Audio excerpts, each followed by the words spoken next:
Littoral, côte maritime. Des mots qui évoquent des espaces privilégiés, où la terre et la mer se rencontrent.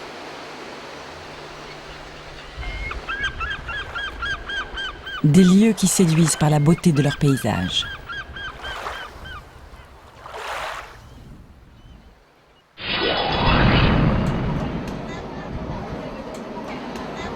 Mais les littoraux de nos jours, ce sont surtout des espaces où se concentrent les populations et les activités économiques. Des espaces convoités par le commerce et le tourisme. Et aussi des espaces fragiles, où de précieux équilibres écologiques sont souvent en danger.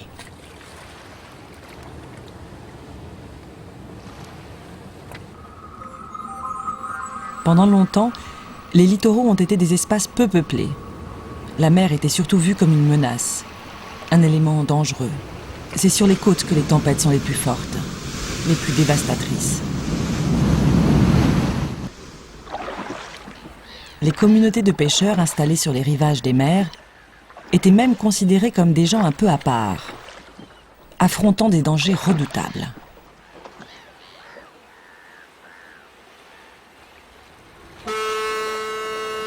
Mais à partir du XIXe siècle, les navires propulsés par des machines à vapeur et munis de coques d'acier permettent d'affronter la mer avec un sentiment de sécurité. Les transports maritimes de passagers et de marchandises connaissent un essor fulgurant.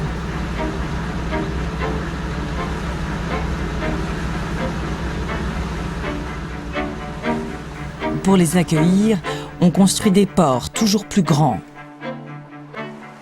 Des ports qui deviennent d'immenses villes, comme New York, au début du XXe siècle. La révolution industrielle marque le début de la ruée vers les littoraux. Un mouvement qui va être amplifié par une autre cause. Sous l'influence de médecins qui vantent leurs vertus pour la santé, les classes aisées entreprennent des voyages à la mer et y prennent goût.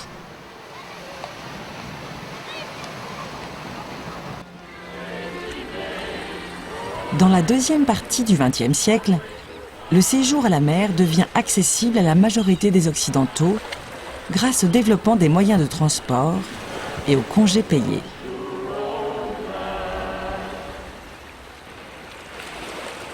Les vacances mélangeant mer et soleil deviennent le rêve de toute une société.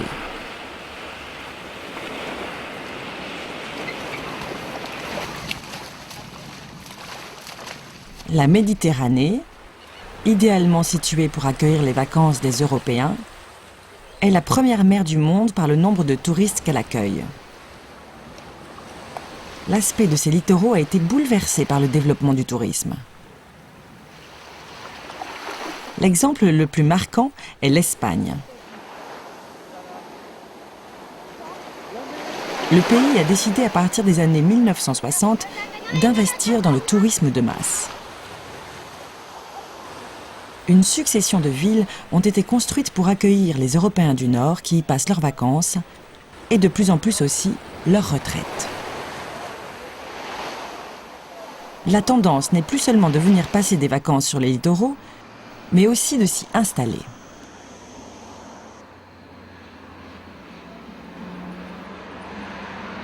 Que ce soit pour la qualité de la vie près de la mer ou pour être au plus près de l'activité économique, aux quatre coins du monde, on réside de plus en plus près des littoraux.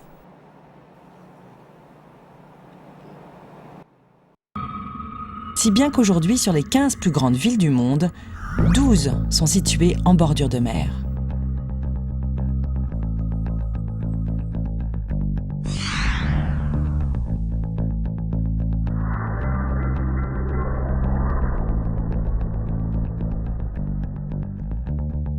Cette concentration de la population et des activités sur les littoraux apparaît sur cette carte où chaque point représente 1 million de personnes. En Amérique du Sud, la population se concentre sur les bords de l'Atlantique, comme au Brésil, ou en Argentine. Plus au nord, la majorité des habitants des États-Unis résident sur les côtes atlantiques et pacifiques.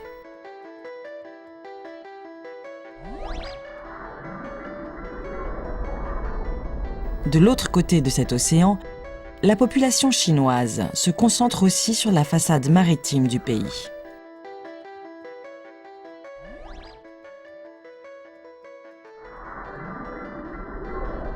En Afrique, des régions bordant la côte atlantique, comme le golfe de Guinée, connaissent actuellement la plus forte croissance de la population au monde.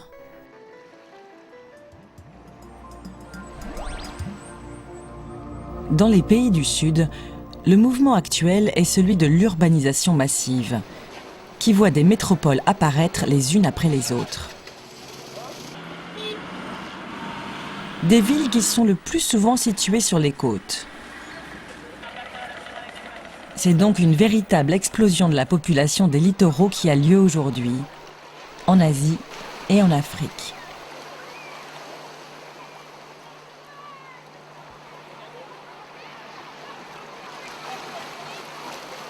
Plus peuplés, plus urbanisés, plus industrialisés, c'est le visage que prennent les littoraux aujourd'hui.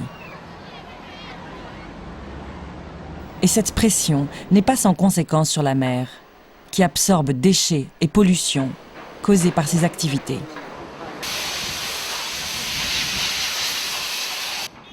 Si les populations humaines ont tendance à se concentrer sur les littoraux, dans la mer aussi, c'est près du littoral que la vie est la plus foisonnante. Plus on se rapproche du rivage, plus la faune et la flore maritime sont variées, plus la diversité des espèces repose sur un équilibre écologique complexe.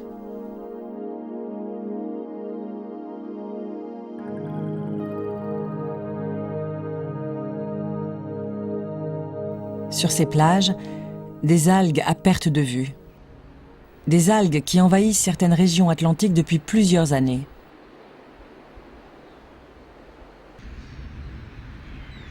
Ce phénomène est en fait provoqué par les activités des régions environnantes.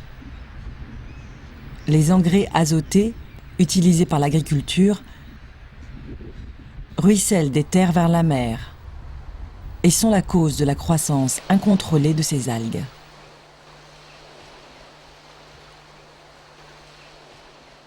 Dans certaines régions, elles recouvrent tellement les plages et les mers que des espèces qui vivaient ici voient leur habitat transformé et leur population se réduire.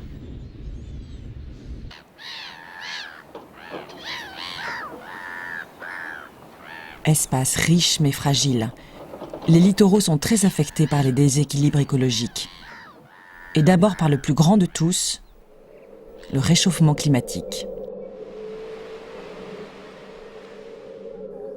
Nous sommes au Groenland, là où le réchauffement est le plus visible et le plus étudié.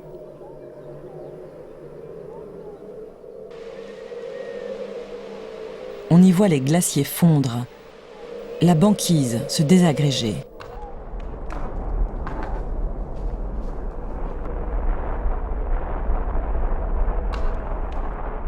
Cette arrivée massive d'eau douce va faire monter le niveau des océans et donc modifier les paysages littoraux.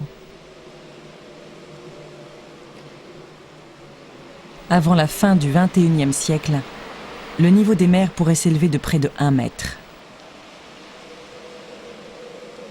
Les régions du monde qui seront affectées par cette montée des eaux sont celles situées juste au niveau de la mer. En Amérique, c'est le cas d'une grande partie du sud-est des États-Unis. En Europe, les régions autour de la mer du Nord et de la Baltique sont concernées. Et en Asie, les régions du delta du Gange sont les plus vulnérables.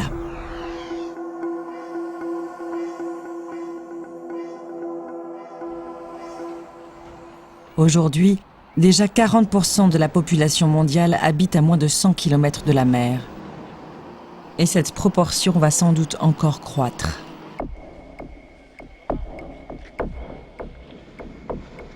De grands enjeux de notre temps, les enjeux de la population, de l'économie et de l'écologie, se concentrent de plus en plus sur les régions littorales du monde.